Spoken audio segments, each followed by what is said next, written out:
June 23, 1945. The rain came down in sheets across what had once been the southern district of Naha, transforming ash into black mud, rubble into treacherous slopes of slick stone. Beneath the skeletal remains of what might have been a warehouse, or a school, or someone's home. After 82 days of artillery, who could tell? A woman named Kimiko Nakamura pressed her 4 children against the single dry patch of concrete she had found. Her eldest, Akira, was 7. The youngest, still nursing, was 4 months old. The 2 girls between them, Yuki and Hana, had stopped crying 3 days ago. They had learned that crying brought no food, no warmth, no rescue. Only silence. Only waiting. Kimiko's fingers moved automatically, trying to arrange the scraps of fabric, a torn blanket, a piece of canvas that might once have covered military equipment, her own threadbare kimono, into something resembling shelter. The fabric was damp. Everything was damp. The cold seeped through cloth, through skin, into bone. She could feel Hana shivering against her side, the small body trembling with a regularity that terrified her more than the occasional violent shake would have. Regulation meant the body was still fighting. But for how long? Her husband, Takeshi, had worn the uniform of the Imperial Japanese Army when he disappeared into the chaos of the April retreat. "Protect the children," he had said, his hand briefly touching her cheek before he turned toward the sound of American artillery pounding the Shuri line. That had been 2 months ago. 2 months that felt like 2 years, like 2 centuries. Time had become elastic in the ruins, stretching during the endless nights when she listened for the sound of approaching boots. American? Japanese? Did it matter? Compressing during the daylight hours when she foraged for anything edible among the debris of a civilization. The baby whimpered. Kimiko adjusted her position, offering the child her breast, though she knew there was almost nothing there anymore. Her body, consuming itself to produce milk, had become a collection of angles and hollows. But the baby's mouth moved in the ancient rhythm of suckling, finding comfort even in emptiness. Perhaps that was enough. Perhaps comfort without substance was all they had left. A sound. Footsteps. Heavy boots on broken concrete. Kimiko's body went rigid. The children felt it. Even the baby stopped moving, as though some primal instinct told them that survival meant silence. She had heard the stories. Every refugee huddled in these ruins had heard them. The Americans were demons in human form. They would bayonet babies, rape women, torture anyone they captured for information, then kill them anyway. The pamphlets dropped by Japanese officials had been explicit, graphic, terrifying. Better to die by your own hand than fall into American clutches. Hundreds, no, thousands of Okinawans had followed that advice, throwing themselves from cliffs or detonating grenades clutched to their chests. Kimiko had seen the bodies. But she had not chosen that path. She could not explain why, not even to herself. Some stubborn thread of hope, or perhaps merely exhaustion too deep to include the energy required for suicide, had kept her moving through the rubble, searching for water, for food, for dry ground. And now the footsteps were getting closer. The figure that appeared in the gap where a wall used to be was enormous. That was Kimiko's first thought, not about whether he was American or Japanese, friend or enemy, but simply about his size. He stood at least 6 feet tall, broad-shouldered, wearing an olive-drab uniform dark with rain. For a moment he was silhouetted against the gray afternoon light, a shape without features. Then he stepped forward, and she saw his face. He was young. That was the second surprise. Perhaps 22, 23 years old. Pale skin burned red across the nose and cheeks. Light brown hair plastered to his forehead by the rain. And eyes, blue eyes, she realized with a strange detachment, that widened when they found her and the children. He stopped, held up one hand, palm out, in a gesture she understood without translation. "I mean no harm." Then his gaze swept over them, the shivering children, the useless scraps of wet cloth, her own gaunt face, and something in his expression shifted. Not pity, exactly. Recognition, perhaps. as though he was seeing something he had expected but hoped not to find. What Sergeant James Miller of the United States Army 2nd Battalion, 1st Marines saw in that moment was a tableau he would remember for the rest of his life. A woman who might have been 30 or might have been 50, the war had erased such distinctions, with 4 small children pressed against her like a clutch of baby birds. All of them soaked, all of them trembling. The woman's eyes met his with a terrible blankness, as though she had already died, and was simply waiting for her body to realize it. He thought of his kid sister back in Des Moines. She was Hannah's age, maybe, 7 years old, with pigtails and a habit of singing off-key while she played hopscotch on the sidewalk outside their house. The thought came unbidden. What if it was Susie huddled here? What if it was Mom? Miller's hands moved before his brain fully processed the decision. He was shrugging out of his field jacket, the canvas parka that had kept him dry through countless patrols, that still smelled of gun oil and cigarette smoke and the particular funk of long wear, and stepping forward. The woman flinched. He froze, then slowly, carefully, extended the jacket toward her. "For the kids," he said, knowing she couldn't understand the words, but hoping his tone would communicate intent. "It's dry. Warmer."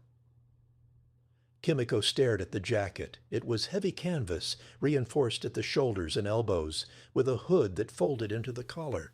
It was unmistakably American military issue. To touch it would be to touch the enemy. To accept it would be what? Collaboration, surrender, betrayal of her husband's sacrifice. But Hannah was shivering, and the baby had begun to cough, a wet, rattling sound that spoke of pneumonia waiting in the wings. And this American soldier was holding out warmth. Her hand, moving as though disconnected from her conscious will, reached out and took the jacket. It was dry. That was the first miracle. Dry and thick, and lined with something that still held body heat. She wrapped it around the children, pulling them close beneath its shelter, and felt the shivering begin to ease. The soldier was nodding, backing away slowly, his own shirt now soaked through within seconds. He made another gesture, food bringing his hand to his mouth, and disappeared into the rain. Kimiko sat very still, holding her children, wearing the enemy's warmth.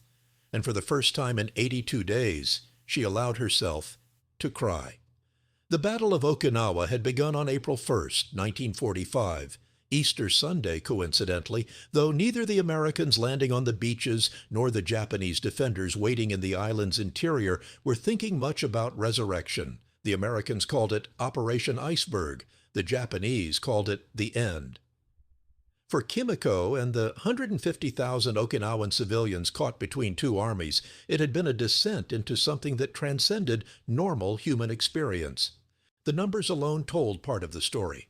12,000 American casualties, 70,000 Japanese soldiers and Okinawan conscripts killed, and between 100,000 and 150,000 civilians dead, men, women, children, infants, representing somewhere between 1/4 and 1/3 of the island's entire pre-war population.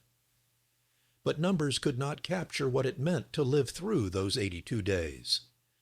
The Americans had come ashore with overwhelming force, over 1,800 ships, more than 500,000 troops, supported by the largest naval armada ever assembled. They had expected fierce resistance on the beaches. Instead, they walked onto sand and moved inland virtually unopposed, some troops marveling at how easy it seemed, how unlike Iwo Jima or Peleliu. That false calm lasted approximately 3 days. Then they discovered what the Japanese had built. A defense in depth using every natural cave, every ravine, every inch of the island's limestone terrain. General Mitsuru Ushijima had withdrawn his 32nd Army to prepared positions and waited. When the Americans came, tanks, artillery, flamethrowers, all the industrial might of the most powerful military machine ever created, they found themselves fighting for every foot of ground against an enemy who had decided that retreat was no longer an option. The Japanese called it the strategy of shattered jewel, yokusai, death before dishonor, suicide before surrender, and they meant it literally. When American forces reached the Shuri defensive line in May, they encountered soldiers who fought from spider holes until their ammunition was gone, then charged with bayonets fixed, then detonated grenades clutched to their chests rather than be captured. Kamikaze pilots crashed their planes into American ships by the hundreds, sinking 36 vessels and damaging 368 more. It was, one Marine recalled decades later, like fighting men who had already decided they were dead. And the civilians. The civilians were trapped in the middle. Kimiko remembered April 1st with a terrible clarity. She had been at her parents' farm outside Naha, helping her mother prepare sweet potatoes for storage, when the first American shells began falling. The sound was unlike anything in her experience. Not the sharp crack of rifle fire or the whistle of mortar rounds, sounds she had already, after a year of Japanese military occupation, become familiar with, but a deep rolling thunder that seemed to come from the earth itself. The American naval bombardment. 10 older battleships, including survivors of Pearl Harbor, someone told her later, pounding the island with 3,800 tons of shells in the first 24 hours alone. The family had fled to one of the limestone caves that honeycomb Okinawa's southern coast. They joined hundreds of other refugees, farmers, merchants, fishermen, their families, pressed together in darkness that smelled of damp rock and human fear. Japanese soldiers came and went, using the caves as fallback positions, bringing with them the stench of cordite and blood. The civilians were told to stay quiet, stay hidden, wait for the Imperial Army to drive the Americans back into the sea. Instead, the Americans came closer. By mid-May, the 32nd Army was in full retreat toward the Kian Peninsula, the southern tip of the island, and the civilians, believing the Japanese propaganda about American atrocities, retreated with them. Kimiko's father made the decision, better to stay with Japanese forces, who at least spoke their language and worshipped their emperor, than risk capture by the foreign devils. They left the relative safety of the caves and joined the southward exodus. That was when the real dying began. Caught between American artillery fire from the north and Japanese defensive positions to the south, the civilian column became a target. American planes, Corsairs, and Hellcats strafed anything that moved. Naval guns fired at troop concentrations, making no distinction between uniformed soldiers and families carrying children. The Japanese, meanwhile, had commandeered most of the island's food supplies for military use, leaving civilians to forage in fields that were often mined or under fire. Kimiko's father died on May 23rd. An American artillery shell landed 20 feet from where they were resting in a bombed-out village. The blast killed him instantly, along with 2 of Kimiko's cousins. Her mother survived with shrapnel wounds to her legs, but could no longer walk. Kimiko's husband Takeshi had already been conscripted by that point. The Japanese were pressing any male between 15 and 60 into service, handing them grenades or sharpened bamboo spears and sending them toward American positions. He had looked at Kimiko with eyes that already knew he would not return. "When you see the Americans," he had said, "remember that death is not the worst thing. Dishonor is worse. If they come, if there is no escape." He had pressed something into her hand, a grenade. For the children, quick, painless, better than what they will do. She had kept the grenade for 2 weeks, carrying its weight like a promise. She had watched other families make that choice, father detonating the explosive with his wife and children huddled close, all of them choosing the certainty of death over the uncertainty of American mercy. She had heard the screams of women throwing themselves from the cliffs at Mabuni, plummeting 200 feet onto rocks rather than face capture. Japanese propaganda had painted a picture of American soldiers as subhuman monsters who would torture, rape, mutilate anyone they caught. The pamphlets showed graphic illustrations. The soldiers shared stories, probably fabricated, maybe not, of Chinese women in Nanking, Filipino villagers in Manila, all subjected to unimaginable horrors at the hands of a merciless enemy. But when Kimiko finally found herself face to face with an American, when the shivering had reached the point where her children could no longer speak, and the baby's lips had turned blue, and she knew they would not survive another night, she had not reached for the grenade. She had reached for his jacket instead. The coat became the first lesson. Over the following days, as rain continued to fall and the ruins of Okinawa slowly transitioned from battlefield to occupied territory, Kimiko learned that the Americans were not demons. They were, inexplicably, men. Miller, she never learned his first name. To her, he was always the sergeant, though she could not pronounce the English word correctly, returned the next morning. He brought with him a cardboard box, damp from the rain but intact, filled with things that seemed to come from another universe.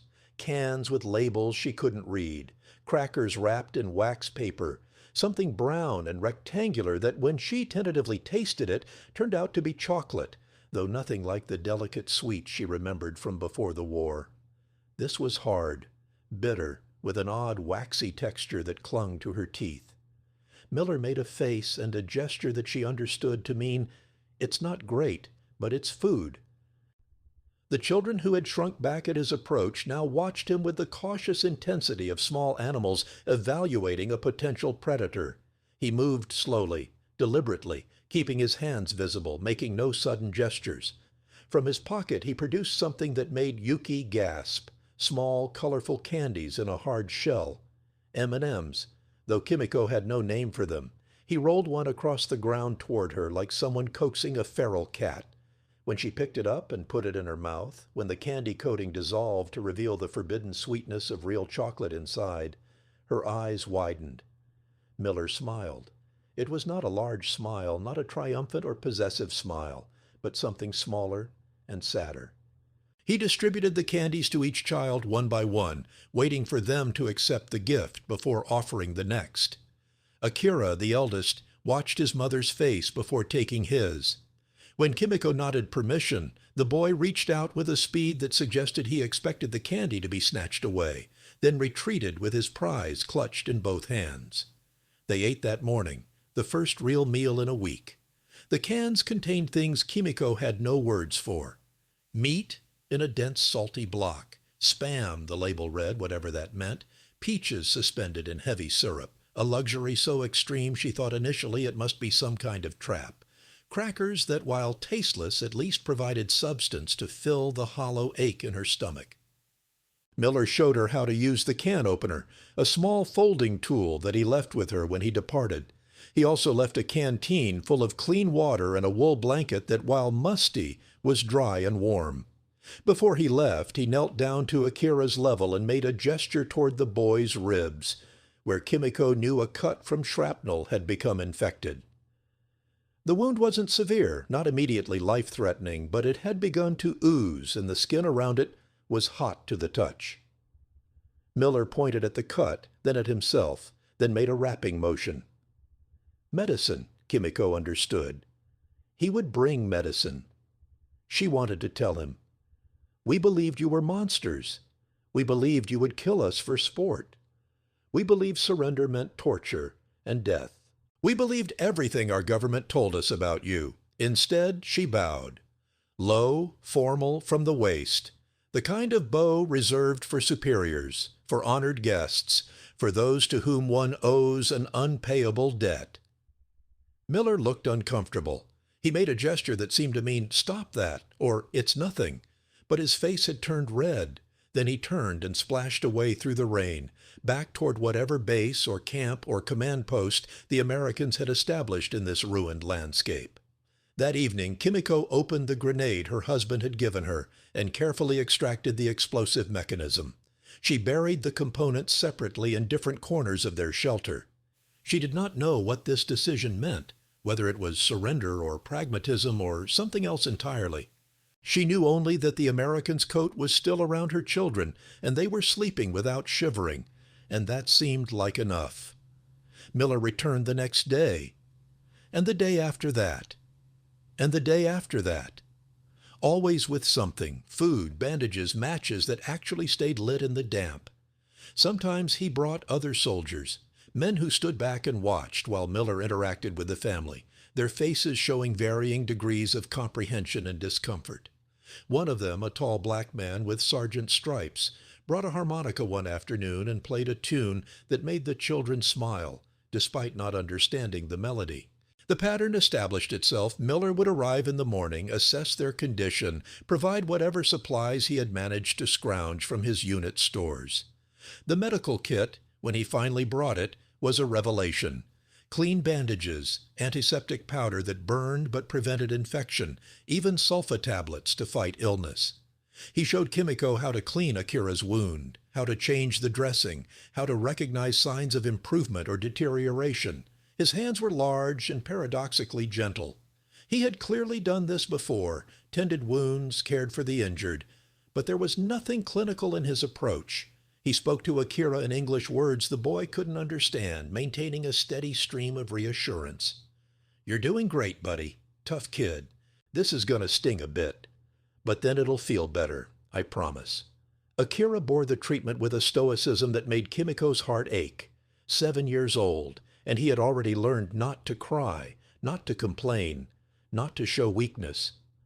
But when Miller produced a stick of chewing gum, presenting it with a theatrical flourish that was clearly calculated to make the boy smile, Akira's careful mask cracked. He looked at his mother for permission, received a nod, and took the gum with something approaching wonder on his face. The transformation happened slowly, degree by degree. Hana, who had been silent for weeks, began to hum while she played with scraps of debris, building small structures that she called houses. Yuki started to venture out of the shelter when Miller was present, no longer cowering at the sound of his boots. Even the baby seemed to sense the change, nursing with more vigor as Kimiko's own body, finally receiving adequate nutrition, began to produce milk again. And Kimiko herself, she found that she could think beyond the next hour, the next meal, the next moment of survival. She began to notice things. The way Miller's uniform was patched at the elbows, suggesting he'd been in combat for months. The photograph he carried in his breast pocket, which fell out one day to reveal a family portrait. Mother, father, 3 children, all of them smiling in that casual American way. The careful way he handled the food supplies, as though aware that each can of peaches, each handful of crackers, represented the difference between life and death for this family he had adopted. She wondered about his life before the war. Was he a farmer? A factory worker? Did he have a wife waiting for him in America? Children of his own? The questions floated through her mind without answers, but their existence marked a shift. She was seeing him as a person now, not just as an American, not just as the enemy. He was James Miller from Des Moines, Iowa, though she learned his name and hometown only much later from another soldier who spoke broken Japanese. He was 23 years old. He liked to sketch in a small notebook when he thought no one was watching. He had terrible nightmares that sometimes made him wake gasping. She knew about the nightmares because, as the days progressed and Miller spent more and more time at their shelter, he occasionally dozed off while sitting watch. The first time it happened, Kimiko had frozen, unsure what to do. Should she wake him? Let him sleep? But then he had cried out, a sound of pure terror, and she had reached over and touched his shoulder, the way she would wake one of her own children from a bad dream. He had jolted awake, disoriented, reaching for his rifle before recognizing where he was. Their eyes met in the dim light of early morning, and something passed between them, an acknowledgement that they were both damaged, both trying to survive something larger than themselves, both finding unexpected solace in this strange arrangement. But what Miller and Kimiko were experiencing in their small corner of ruined Naha was part of a much larger transformation. As June turned to July and the official end of the battle was declared on the 22nd, the American occupation forces began the monumental task of caring for the surviving Okinawan population. The numbers were staggering. Within a month of landing, the United States military found itself responsible for 128,000 Okinawan civilians. By the end of June, that number had grown to over 200,000.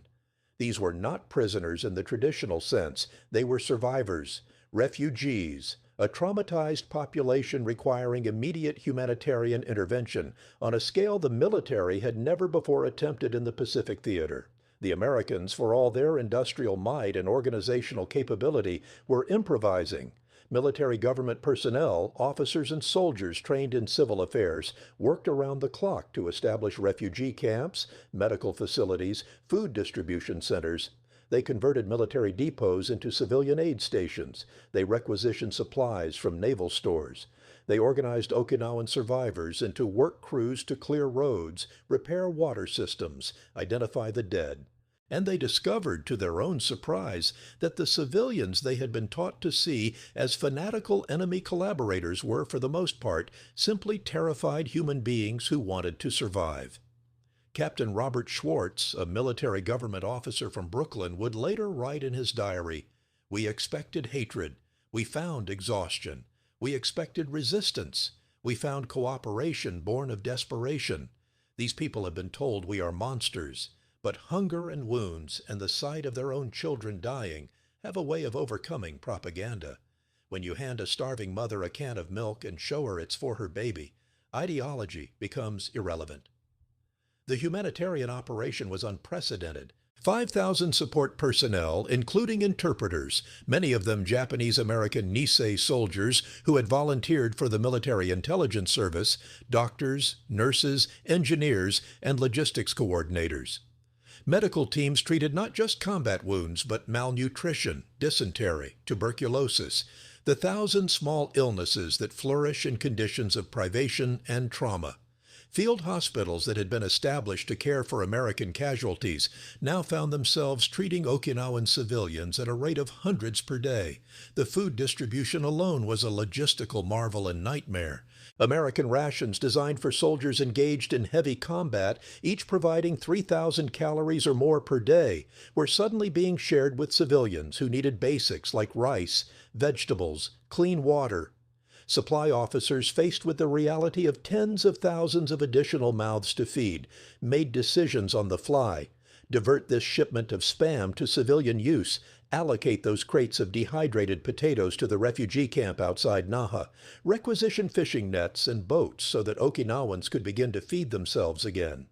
But beyond the numbers, beyond the statistics of tonnage shipped and calories distributed, individual soldiers like Miller were making individual decisions that added up to something larger. They were sharing their rations, teaching children English words, playing makeshift games with scraps of debris, building relationships that transcended the official mission, and slowly, incrementally, proving that the propaganda had been wrong. In the refugee camps that sprang up around the island, tent cities housing thousands of displaced Okinawans, the transformation was visible. Women who had hidden in caves for months, certain that emergence meant death, now queued for food distribution. Children who had been taught that Americans would eat them alive now clustered around GIs, begging for chocolate and chewing gum. Men who had considered suicide rather than surrender now worked alongside American engineers to restore infrastructure. The interpreter services proved crucial.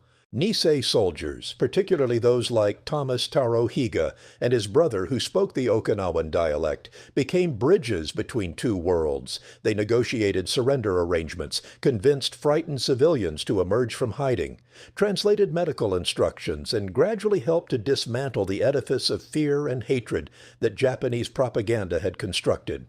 One such interpreter later recalled, "I would call into caves where civilians were hiding, speaking in their own dialect, telling them the truth. The Americans will not kill you. They will feed you. They will treat your wounds. Come out. Live." And at first, they didn't believe me. Why would they? But then slowly, one person would emerge. Then another. And when they weren't shot, when they were given food and water instead, others would follow. It was like coaxing people back from the dead.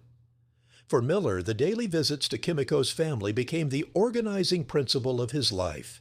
His official duties continued, patrols, guard shifts, the endless bureaucracy of military occupation, but they existed in the background.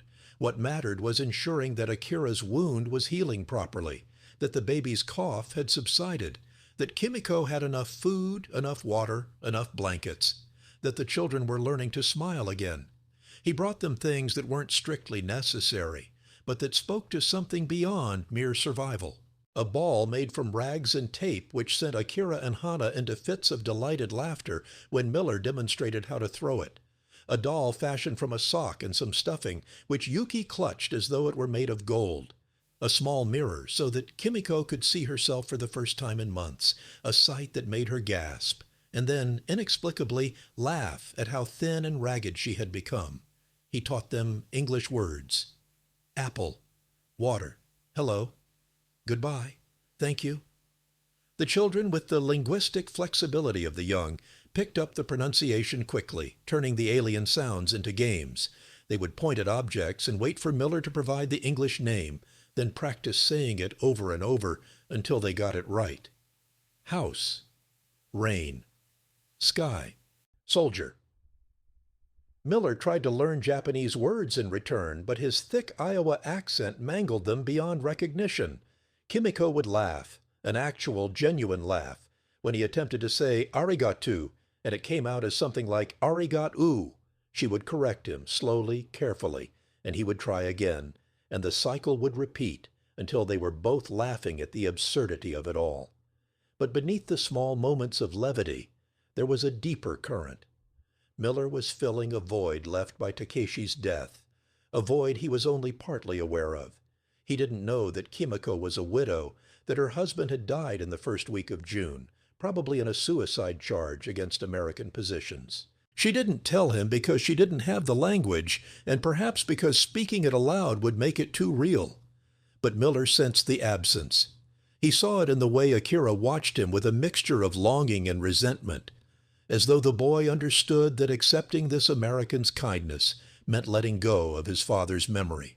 One afternoon in late July, after the rains had finally stopped and the first tentative sunshine had broken through the clouds, Miller arrived to find Akira trying to repair a hole in the shelter's makeshift roof. The boy was balanced precariously on a stack of rubble, reaching up with a piece of corrugated metal that was too heavy for him to maneuver alone. Miller watched for a moment, seeing the determination in the 7-year-old's face, the way his small jaw was set in concentration. Then he stepped forward and simply held up his hands to help. Akira looked down at him. For a long moment, the boy didn't move. Then, slowly, he lowered the metal sheet into Miller's waiting hands. Together they positioned it across the gap, and Miller showed Akira how to wedge stones around the edges to hold it in place. They worked in silence, communicating through gestures and the universal language of shared labor. When they were done, Akira looked at the repaired roof, then at Miller, and said something in Japanese that Miller didn't understand. Kimiko, watching from below, translated in halting English that Miller had taught her. He say, "You good man." He say, "Thank you." Miller felt something in his chest constrict. He knelt down to Akira's level and looked the boy in the eyes. "Your old man," he said, knowing the words wouldn't translate but needing to say them anyway. "He must have been a brave man, to have a son like you." He paused, then added, "I'm not trying to replace him, kid. I'm just trying to help."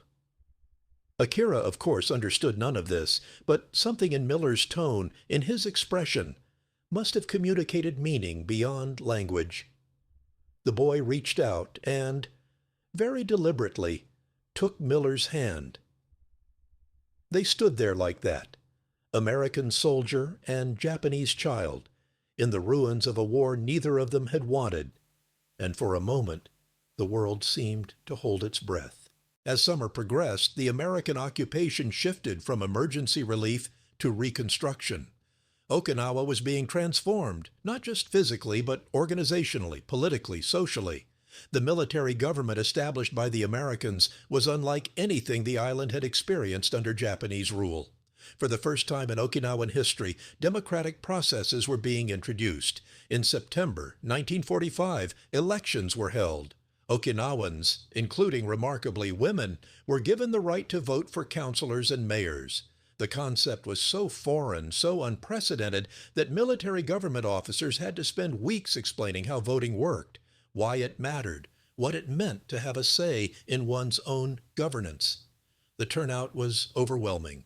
People who had never before participated in political decision-making queued for hours to cast their ballots. Schools began to reopen, though often in damaged buildings with makeshift furniture and a curriculum that had to be entirely reinvented. Japanese textbooks filled with militaristic propaganda and emperor worship were discarded. American education officers worked with Okinawan teachers to develop new materials focused on literacy, mathematics, practical skills. Children who had spent months in caves, who had forgotten what it meant to play or learn or hope, slowly remembered. Infrastructure projects employed thousands of Okinawans. The Americans needed roads cleared, water systems restored, airfields constructed. But unlike the Japanese military, which had conscripted labor through force, the Americans paid wages. It was modest pay, often in the form of military scrip that could be exchanged for food and necessities. But it represented something revolutionary: the ability to work for one's own benefit, to earn a living, to participate in the rebuilding of one's own community. Miller found himself involved in these reconstruction efforts. His unit was assigned to help clear roads in the Naha district, and he demanded actually, though he framed it as a polite suggestion, that Kimiko's family be moved to one of the newly established civilian housing areas. These weren't luxurious accommodations by any measure: rows of Quonset huts with canvas partitions, communal kitchens, shared latrines. But they were dry, secure, and safe. More importantly, they represented something like normalcy. The day he helped Kimiko move her family out of the rubble and into their assigned hut, Miller felt a satisfaction that went deeper than any military achievement. He carried the baby while Kimiko herded the older children through the muddy pathways between structures. They were given a cot, blankets, a small kerosene stove, and vouchers for the food distribution center. It wasn't home, not really, but it was a place to sleep without fear of collapse, a roof that didn't leak, a door that could be closed. That night, Miller sat on the steps of the hut while the family settled in. Kimiko made tea, real tea, not the leaf and bark mixture they had been surviving on, using supplies from the distribution center. She poured him a cup, using the careful ceremony she had been taught as a girl before the war. He sipped it, finding it bitter and strange, but somehow perfect. They sat in companionable silence, watching the sunset paint the ruins of Naha in shades of orange and gold. "Better?" Miller asked, gesturing at the hut. Kimiko's English was improving daily. "Better," she agreed, then with careful pronunciation. "You make life. You give life. Children have future." She paused, searching for more words, then gave up and simply said, "Thank you, thank you, thank you." Miller felt his eyes sting. He covered it by taking another sip of tea, but she saw anyway. Japanese women were trained to notice such things. She reached over and very gently touched his arm. It was a small gesture, brief, but it carried the weight of everything they had been through together. Survivor to survivor, human to human. But while Miller and Kimiko's story was unfolding, thousands of other similar stories were playing out across Okinawa, and not all of them were as hopeful. In the refugee camps, tensions simmered. Not all American soldiers were as patient or kind as Miller. Not all Okinawans were willing to forgive or forget. There were incidents, fights between drunk GIs and angry Okinawan men, accusations of theft, of assault, of disrespect. The military police dealt with these as best they could, but the strain of occupation was beginning to show.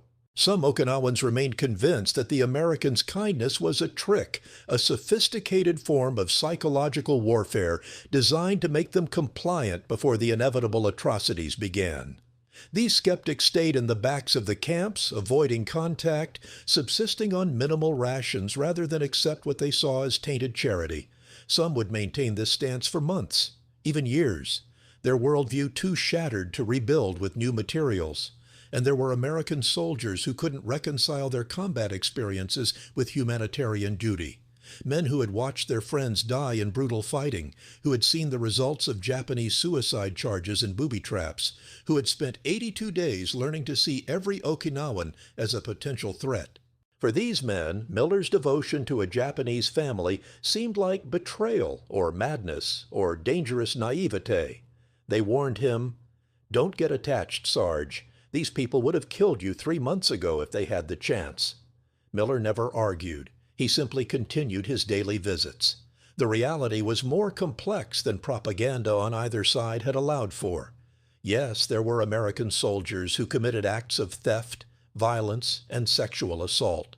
The military police logs from summer 1945 contained dozens of reported incidents, and undoubtedly many more went unreported. The power imbalance was absolute. Armed occupiers and disarmed, defeated civilians, and some men exploited that disparity with the casual cruelty that war makes possible. But there were also thousands of men like Miller, men who saw their own families in the faces of Okinawan children, who shared their rations even when it meant going hungry themselves, who used their limited medical knowledge to save lives, who learned Japanese phrases and taught English words, who helped build schools and dig wells and restore the infrastructure of civilization, not because they were ordered to, but because it seemed like the right thing to do. The transformation of Okinawa in the months following the battle was in essence a massive experiment in whether humanity could transcend the dehumanization that war requires. The Americans had been trained to see the Japanese as subhuman fanatics. The Okinawans had been trained to see the Americans as demonic monsters. Both sides had evidence supporting these beliefs, evidence written in blood across every battlefield from Pearl Harbor to Okinawa.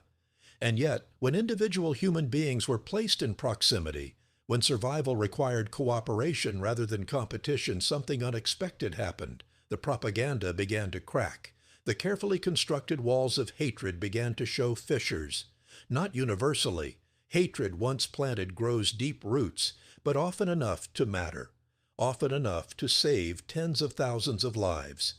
For the children in Kimiko's family, the transformation was most complete. They were young enough that their memories of the war would eventually fade into nightmare fragments rather than coherent narrative. But their memories of Miller remained vivid. Akira, who was 7 during that summer of 1945, would later recall, "I remember his hands. They were very large, with scars across the knuckles. But they were gentle when he changed my bandages. And I remember he smelled different from Japanese men, not better or worse, just different. Like soap and something else I didn't have words for. He taught me to throw a ball. My father never had time for such things. The war, and then. But this American, this enemy, he sat with me for an hour, teaching me how to throw straight. Hana, 5 years old, remembered less, but felt more. There was a before time when I was always frightened and an after time when I wasn't. The sergeant was the dividing line. I associated him with safety the way I associated darkness with danger. When I heard his boots, I knew we would eat. When I saw his uniform, I knew we would be warm. Simple associations, the kind a child makes, but they shaped everything that came after. Even Yuki, who was only 3, retained impressions. Chocolate. That's what I remember most. The taste of it, the way it melted on my tongue. It was the first sweet thing I can recall experiencing. And there was a tall man who gave it to me, who had a kind face, even though my mother was initially afraid of him. The baby, Keiko, who had been 4 months old when Miller first appeared, would have no conscious memory. But Kimiko believed, in the way mothers believe, that some trace remained. That the warmth of his coat, the sound of his voice singing nonsense songs in English, the feeling of safety during those desperate months, had imprinted on her daughter's psyche in ways that would shape her personality, even without explicit recollection. Children, Kimiko observed, forgave more easily than adults. They adapted faster. They rebuilt their worldview with the flexibility of green wood rather than the brittleness of something already hardened. When Akira began attending the reopened school in October, sitting on the floor of a damaged building, learning to write Japanese characters with a stick in the dirt because paper and pencils were still scarce, he made friends with children from other families. And when they talked about the Americans, comparing their experiences, Akira spoke of Miller with a casualness that suggested he had already integrated this strange reality into his understanding of the world. "The sergeant brought us food every day," he told his classmates. "He taught me English words. He fixed our roof. He's very tall." Simple statements of fact. No ideology, no hatred, no complex reckoning with the paradox of an enemy who acted like a friend. Just acceptance of reality as it presented itself. One of the teachers, an older woman who had lost her husband and 2 sons in the battle, overheard this conversation. She had been educated in the old system, trained to revere the emperor as a living god and to see the Americans as irredeemable barbarians. Everything in her background told her that Akira's casual acceptance of American kindness was dangerous, a corruption of proper Japanese values. But when she looked at the boy, thin but healthy, his wound healing cleanly, his eyes bright with the resilience of childhood, she found she couldn't condemn what the American soldier had done. Whatever her political beliefs, whatever her loyalty to the empire, she could not deny that this child was alive because an enemy had chosen compassion over cruelty. She turned away and said nothing. But the encounter would haunt her, contributing to her own slow, painful reconstruction of everything she thought she knew about the world. As autumn arrived, bringing cooler temperatures and the typhoon season, Miller's attachment to the family deepened into something that troubled him. He had long since stopped thinking of his visits as charity or duty. They had become the center of his emotional life, the place where he felt most himself, most human, most connected to something beyond the machinery of war and occupation. He brought them things he couldn't strictly justify from military supplies. A real cooking pot he had bartered from another soldier, fabric scraps that Kimiko could sew into clothing for the children, a small radio that picked up military broadcasts and occasionally music. He taught Akira to read English from his own worn copy of a Western novel, pointing at words and sounding them out until the boy could stumble through simple sentences. He played with Hana and Yuki, building elaborate structures from rubble and debris, creating entire miniature cities that they would defend against imaginary threats. And he talked to Kimiko, really talked in a pidgin mixture of English, Japanese, and elaborate gesture that somehow communicated more than either language alone could manage. He told her about Iowa, about cornfields stretching to the horizon, about his father's hardware store where he had worked before the war.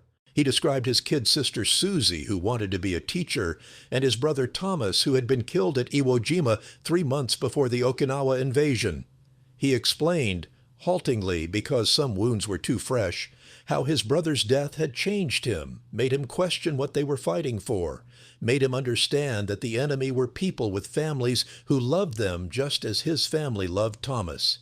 Kimiko, in return, told him about Takeshi, about how they had married when she was 17, chosen for her by their families in the traditional way, about how he had been a gentle man, fond of poetry, who had never wanted to be a soldier, but had accepted conscription as his duty to the emperor, about his last words to her, about the grenade he had given her, about the burden of that unexecuted promise. She told him about the weeks she had carried that grenade, weighing her children's lives against the propaganda's warnings, trying to decide when, not if, but when, she would pull the pin. "Why didn't you?" Miller asked through their shared vocabulary of broken language. "Why choose to live?" Kimiko thought about this for a long time. Finally she said, "I don't know. Maybe. Tired. Too tired to die." She paused, searching for words. "Or maybe. Maybe I think, what if they are wrong? What if Americans are just people? I can die tomorrow. Today I wait. I see. And what did you see?" She looked at him directly, her dark eyes holding his. "You," she said simply. "I see you." The intimacy of that moment, not romantic, or at least not primarily romantic, but the intimacy of two humans who had survived something impossible and found each other in the wreckage, would stay with Miller for the rest of his life. He felt seen in a way he had never experienced before, not as a soldier, not as an American, not as a representative of anything larger, just as James Miller, a man from Des Moines who was trying his best in circumstances that exceeded his comprehension. He began to understand that he was falling in love, not just with Kimiko, though that was part of it, complicated by cultural barriers and military regulations and the sheer impossibility of their situation, but with all of them, with Akira's determination and growing confidence.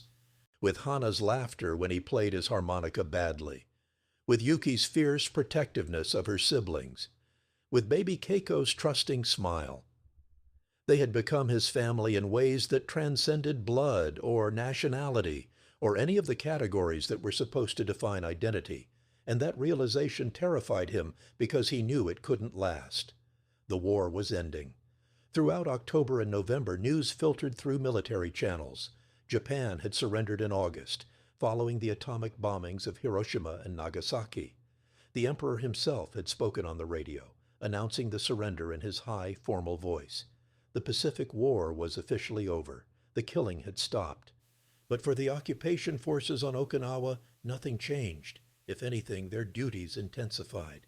The island was being transformed into a major American military base with massive construction projects underway. Airfields were being expanded, fuel depots built, housing erected for the thousands of military personnel who would be stationed here indefinitely. Okinawa, so recently a battlefield, was becoming a permanent fixture of American strategic presence in the Pacific. Miller's unit received orders in late November. They would be rotating back to the United States in January 1946. After 9 months of combat and occupation, after losing a third of their strength to Japanese resistance and tropical disease, after witnessing horrors that would haunt them forever, they were going home. The news was met with celebration. Men who had thought they might die on this foreign island could now imagine futures. College on the GI Bill, reunions with families, peacetime careers, normalcy. Miller received the news in silence. Then he went to Kimiko's hut and told her. She understood before he spoke. Perhaps she had been expecting this moment, knowing that military units rotate and that soldiers eventually leave. Or perhaps she simply read it in his face, the way his usual energy had been replaced by a heaviness, the way he couldn't quite meet her eyes. When he finally said, "January, my unit, we go back to America," she nodded slowly. "I know," she said in English. "I know you must go." "I don't want to," Miller said, the words coming out more forcefully than he intended. "I want to stay. I want to."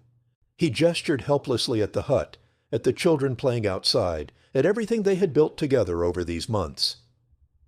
"I want to be here. With you. With them." Kimiko smiled, but it was a sad smile. "You have family in Iowa. They wait for you. They worry. You're my family, too." The words were out before Miller could stop them, raw and honest and impossible. "You and the kids. Your God, I don't even know how to say this, but you've become more important to me than anything else in my life." The silence that followed was heavy with everything that couldn't be said. The regulations against fraternization between American soldiers and local populations. The cultural gulf that no amount of goodwill could entirely bridge. The simple logistical impossibility of a relationship between an American sergeant and a Japanese widow with 4 children. The laws, both American and Japanese, that would make any official union nearly impossible. Kimiko reached out and took his hand. "You save us," she said quietly. "You give life when we have only death. I will remember always. Children will remember. But you must go home. You must live your life." "What about you?" Miller asked. "What happens to you when I leave?" "We survive," Kimiko said simply. "You teach us how. We are strong now. We have food. We have house. Children have school. Okinawa will rebuild. We will rebuild. Because of you, we can rebuild." Miller wanted to argue. He wanted to make promises he couldn't keep, to offer solutions to problems that had no solutions. He wanted to say he would come back, that he would find a way to support them from America, that this wasn't really goodbye. But Kimiko's expression stopped him. She understood reality better than he did. She had survived an apocalypse through clear-eyed acceptance of what could and couldn't be changed. Illusions were luxuries neither of them could afford. Instead, he said, "I'm going to leave you everything I can. Money, supplies, everything. And I'll write. I'll send packages. His voice broke. "I'll never forget you." "We will never forget," Kimiko echoed. Then, with a formality that signaled the moment's weight, she bowed deeply. "Thank you, Sergeant Miller. Thank you for our lives." Miller spent his final weeks in Okinawa in a frenzy of preparation. He requisitioned supplies with a desperation that bordered on theft. Blankets, canned goods, medical supplies, everything he could get his hands on. He arranged for Kimiko to receive a portion of his military pay through an elaborate system involving a sympathetic chaplain and creative accounting. He wrote letters to organizations back in America that provided aid to war orphans, though he couldn't explain that these particular orphans had a surviving parent or why a random American sergeant cared so much about one specific Japanese family. He taught Akira more English, sitting with the boy for hours, trying to compress months of education into days. He fixed everything in the hut that could be fixed, reinforcing the walls, improving the stove, creating storage spaces.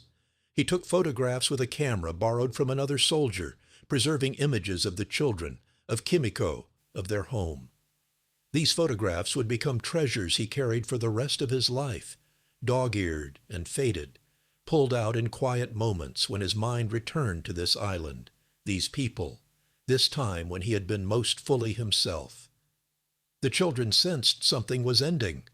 Akira became clingy in a way he hadn't been since those first desperate days, following Miller everywhere, asking him questions in broken English about America, about whether he would come back, about whether they would ever see each other again. Hana and Yuki grew quieter, their play taking on a subdued quality. Even baby Keiko seemed fussier, as though the emotional tension in the household had communicated itself to her infant consciousness.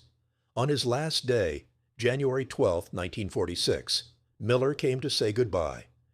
He had already delivered his accumulated supplies the day before, a stack of canned goods that would feed them for months, blankets, clothes, medical supplies, and an envelope containing every dollar he could spare from his savings. Now he came just to see them one final time. The family was waiting outside the hut. Kimiko had dressed the children in their best clothes, which weren't much, just cleaner versions of their usual worn garments. But the effort was clear. She herself wore a kimono she had somehow acquired, patched but clean, her hair carefully arranged. It was, Miller realized, a formal occasion, a ceremony of parting. He didn't trust himself to speak much. Instead, he knelt down and hugged each child in turn. Akira clung to him fiercely, his small body shaking with silent sobs. "You come back," the boy asked in careful English. "Promise you come back." Miller wanted to say yes. Every instinct screamed at him to make that promise, to give the boy hope, even if it was false hope. But he had never lied to Akira, and he wouldn't start now. "I don't know if I can come back," he said honestly. "It's very far, and there are rules, but I promise I'll try. And I promise I'll never forget you. Never. You're my brave boy." Hana and Yuki hugged him together, both of them crying openly. He lifted baby Keiko and held her close, memorizing the weight of her in his arms, the milky smell of her, the way she grabbed at his uniform buttons with her tiny fingers. Then he handed her back to Kimiko. They stood facing each other, this American soldier and this Japanese widow, separated by language and culture and the circumstances of their meeting, but connected by something that transcended all of those barriers. Miller reached into his pocket and pulled out his dog tags, the metal identification tags every soldier wore. He removed one from the chain and held it out to Kimiko. "So you remember," he said. "So you have proof that I was here, that this was real." Kimiko took the dog tag, her fingers closing around the stamped metal. Then she reached into her own pocket and pulled out something wrapped in cloth. When she unfolded it, Miller saw it was a small silk furoshiki, a traditional wrapping cloth, with a delicate pattern of cherry blossoms. Inside was a photograph, Kimiko and Takeshi on their wedding day, young and hopeful, before the war destroyed everything. "My husband," she said. "Takeshi. You are similar. Good men.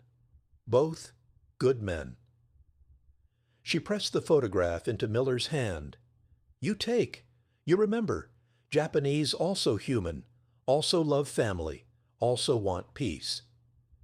Miller's vision blurred. He tucked the photograph carefully into his breast pocket, next to the photo of his own family. Two families, two worlds, united by the arbitrary brutality of war and the equally arbitrary kindness of individuals who refuse to be defined by that brutality. "I have to go," he said finally. "The truck is waiting." Kimiko nodded. She said something in Japanese, speaking rapidly, her voice thick with emotion, then in English. "You are our savior. You are proof that goodness exists even in terrible time. We will tell children's children about Sergeant Miller, who gave coat, who gave life, who proved enemy can be friend. You will be remembered. Always." Miller saluted. It was a formal, crisp military salute, but there was nothing military about the gesture in that moment. It was a sign of respect, of farewell, of recognition between two people who had shared something profound. Kimiko bowed in return, deeply from the waist. The children, understanding that something significant was happening even if they didn't fully grasp the details, bowed as well. Then Miller turned and walked away. He didn't look back. If he had looked back, he might never have left, and they both knew it. He walked through the refugee camp, past rows of Quonset huts where other Okinawan families were slowly rebuilding their lives, past the aid stations and distribution centers, toward the military compound where his unit was assembling for departure. Behind him, Kimiko gathered her children close, feeling the weight of the dog tag in her hand. They stood watching until the tall American figure disappeared from view. Then she herded them back into the hut, back into the life they would build without him, carrying his gift. Not just the material supplies, but the fundamental transformation he had enabled. He had taught them that survival was possible, that reconstruction was possible, that enemies could become friends, that humanity persisted even in hell. It was, in its way, the most valuable gift anyone had ever given them. Miller returned to Des Moines in February 1946. His family threw a welcome home party. Friends, neighbors, relatives, everyone who had prayed for his safe return. There was a banner, a cake, laughter, hugs, tears of relief and joy. His kid sister Susie, now 8 years old, launched herself at him with the force of a small missile. His mother held his face in her hands and whispered, "Thank God, thank God, thank God," like a prayer. His father, a man of few words, simply shook his hand and said, "Welcome home, son," but his eyes were wet. Miller smiled and thanked them and accepted their congratulations and told sanitized stories about life in the Pacific. But part of him remained in Okinawa, in a Quonset hut with a family who had no idea whether he had made it home safely, who had no way to contact him, who existed now only in his memories and in the photographs he kept in his footlocker. He tried to resume his old life. He returned to work at his father's hardware store, helping customers, managing inventory, doing all the mundane tasks that had once defined his days. He enrolled in college on the GI Bill, studying engineering because it seemed practical. He dated a girl named Betty, whom he had known in high school, a sweet woman who wanted to get married and have children and build a normal life. But nothing felt right. The hardware store seemed impossibly trivial, people complaining about the wrong size nails or the price of paint, while he remembered families who had lived on a can of Spam for 3 days. College lectures about thermodynamics or structural mechanics made him think about the bombed buildings of Naha, about structures that had failed catastrophically, about human bodies crushed under rubble. And Betty, kind as she was, couldn't understand why he sometimes woke up gasping, or why he insisted on sending half his paycheck to an international relief organization, or why he kept that foreign photograph in his wallet alongside pictures of his own family. They broke up after 6 months. Betty told him gently that she could see he had left part of himself in the Pacific, and that she hoped he found a way to retrieve it someday. He didn't argue. The letters started arriving in May. The first one was brief, written in careful English that Kimiko had clearly labored over. "Dear Sergeant Miller, we are well. Children grow strong. Akira learns much in school. He remembers you every day. We pray for your safety. We thank you forever. Please write. Please tell us you are safe." Your friend, Kimiko Nakamura. Miller read that letter 50 times. Then he sat down and wrote back, a long, rambling response that tried to express everything he felt and failed utterly. But he sent it anyway, along with a package of supplies he had carefully assembled: chocolate for the children, fabric for Kimiko, school supplies for Akira, photographs of Iowa so they could see where he lived. Thus began a correspondence that would last decades. Letters crossed the Pacific, first monthly, then quarterly, then annually, as years accumulated and lives diverged.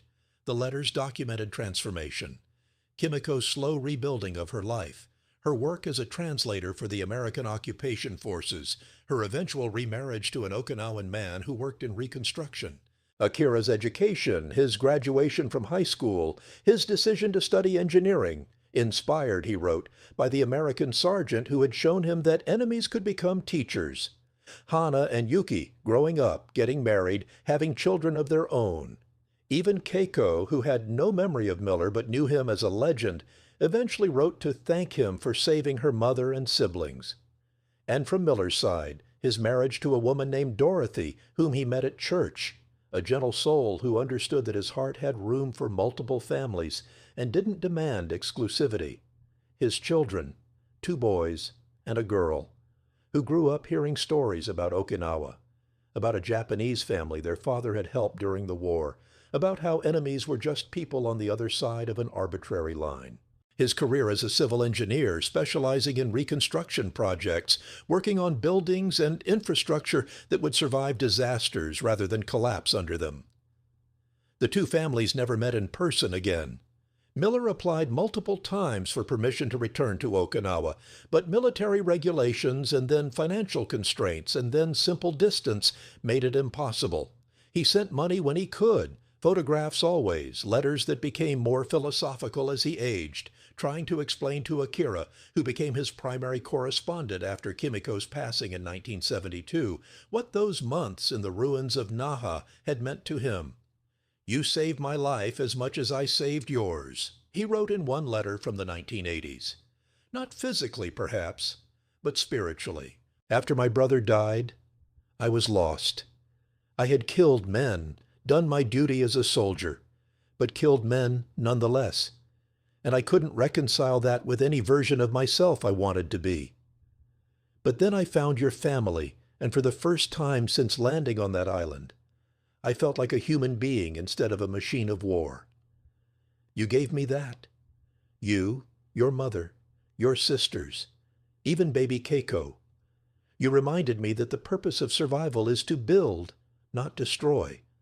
I carry that lesson every day of my life. James Miller died in April 2008 at the age of 86.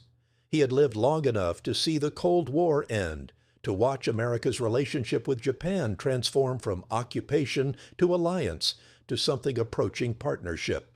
He had seen Okinawa transition from a devastated battlefield to a thriving community, though one still marked by the American military presence that had begun in 1945 and never entirely left.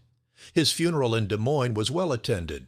Family, friends, former colleagues, members of his VFW post. The obituary in the Des Moines Register mentioned his service in World War II, his career as a civil engineer, his marriage to Dorothy, his 3 children and 7 grandchildren.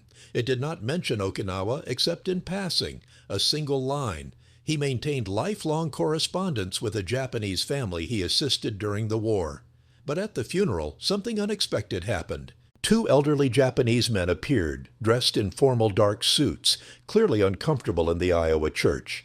They had flown from Okinawa specifically for this occasion, arriving just in time for the service. One was in a wheelchair. The other leaned heavily on a cane. They introduced themselves. Akira Nakamura, now 70 years old, and his son, Takeshi, named for the grandfather he had never met. Akira approached Miller's casket slowly, supported by his son. He carried something wrapped in silk, the fabric faded and worn. When he unfolded it, Miller's family saw it was a military field jacket, olive drab canvas, reinforced at the shoulders and elbows, with sergeant stripes still visible on the sleeves. The same jacket Miller had given to Kimiko on that rainy day in June 1945. "He gave this to my mother when we had nothing," Akira said in accented but clear English. "It saved our lives. We kept it for 63 years, waiting for a chance to return it. To say thank you one final time." He laid the jacket across Miller's casket like a flag. Then he bowed deeply, holding the position for a long moment. His son bowed beside him. Miller's daughter, the youngest, named Susan after the sister her father had told her about, approached them with tears streaming down her face. "We knew about you," she said. "Dad talked about you constantly. He called you his other family. He said meeting your mother, helping you survive, was the most important thing he ever did." Akira nodded. "He was right. Without him I would be dead. My sisters would be dead. Perhaps my mother would have." He paused, composing himself. "She kept his dog tag until she died. She was buried with it. She said Sergeant Miller was proof that humans could be better than their circumstances, that even in war, even between enemies, compassion was possible. She made us promise to remember. We have remembered." He reached into his pocket and pulled out a photograph, the same wedding photo Kimiko had given Miller 63 years earlier, now yellowed and creased from being carried across continents and decades. "My father," he said, pointing at the young man in the photo. "Killed by American bombs, probably, and then American soldier saves his family. This is war.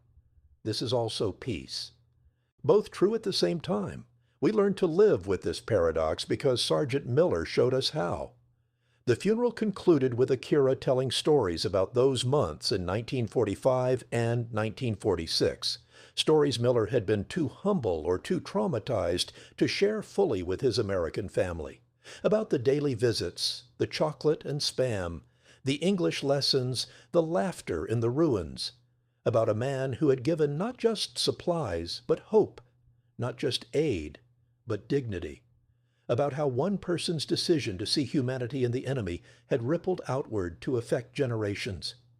"My son is named Takeshi for the grandfather who died in the war," Akira concluded, "but his middle name is James, for the man who gave us life. My sister Hana did the same. Her son is James Yamamoto. My sister Yuki named her daughter Susan. Even Keiko, who has no memory of him, named her oldest boy Miller. We have 15 descendants of our family living now, 15 people who exist because one American sergeant chose compassion over cruelty. Sergeant Miller's legacy is not just in his American family. It is in us, in everyone we have touched, in the story we tell of how enemies became family." The jacket remained with Miller's family, eventually donated to a World War II museum in Des Moines. It sits now in a climate-controlled display case, faded and worn, accompanied by a plaque explaining its history. School groups pass through regularly, and teachers use it as an opportunity to discuss not just the military history of the Pacific War, but the human dimension, the complicated reality of occupation, the choices individuals make in times of collective madness, the possibility of redemption even in the midst of horror. What began as a single gesture in the rain, one man giving his coat to a desperate mother and her children, became a bridge, not a metaphorical bridge, though it was that too, but a real, tangible connection between people who were supposed to be enemies, who had every reason to hate each other, but who discovered that survival and human decency were more fundamental than nationality or ideology. The story spread. Kimiko had told it to everyone she met, transforming it in her telling into a kind of parable about the end of the war.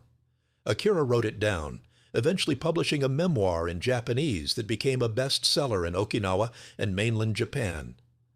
American veterans who had served in the occupation shared similar stories of unexpected connections, of Japanese civilians who defied propaganda to accept help, of the slow, painful process of rebuilding trust between former enemies. Historians examining the broader pattern identified what Miller and Kimiko's relationship represented, the thousands of unrecorded acts of kindness that accompanied the official programs of Reconstruction. The American civil affairs officers who worked 18-hour days establishing medical clinics, The Okinawan teachers who helped design new curricula that emphasized democracy and critical thinking, the farmers who taught American soldiers how to cultivate local crops, the mothers who accepted chocolate for their children despite believing it might be poisoned, the soldiers who shared their rations despite being taught that the Japanese were fanatics who deserved no mercy. These interactions, multiplied across time and space, constituted the real Reconstruction, not the physical rebuilding of infrastructure, important as that was, but the psychological and emotional reconstruction of trust between peoples.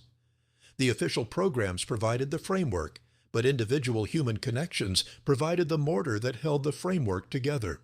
And at the center of one such connection, a jacket, heavy canvas, olive drab, military issue, designed to keep a soldier dry in combat, used instead to shelter children from the cold, preserved for 6 decades as a symbol of the moment when one man's humanity transcended the dehumanization that war requires. Kimiko had said it best in one of her final letters to Miller before her death. "You asked me once why I took your jacket instead of using the grenade my husband gave me. I think now I know the answer.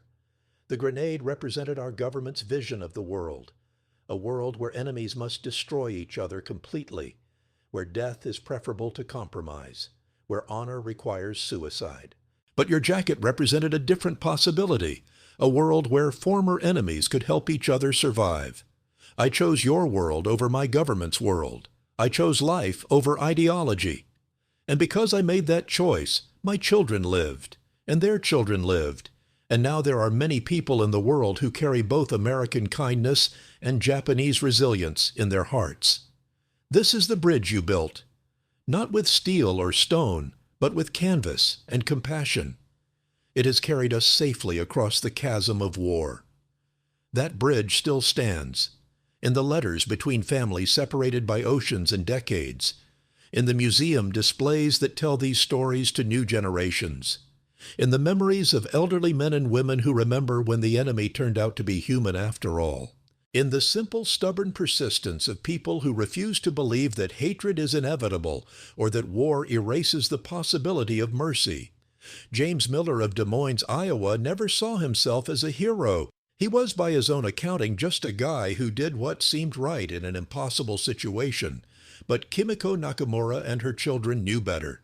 They understood that heroism is often small, unglamorous, performed without witnesses or recognition. It's a field jacket offered to a shivering family. It's chocolate shared with hungry children. It's the decision, made moment by moment, to see the humanity in those we're told are monsters.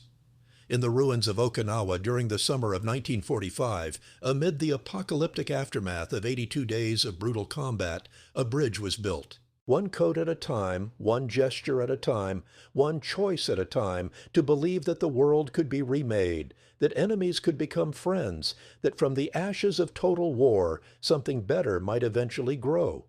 The bridge stands still, and people are still crossing it, generation after generation, learning the same lesson, that the distance between enemy and friend is shorter than we imagine.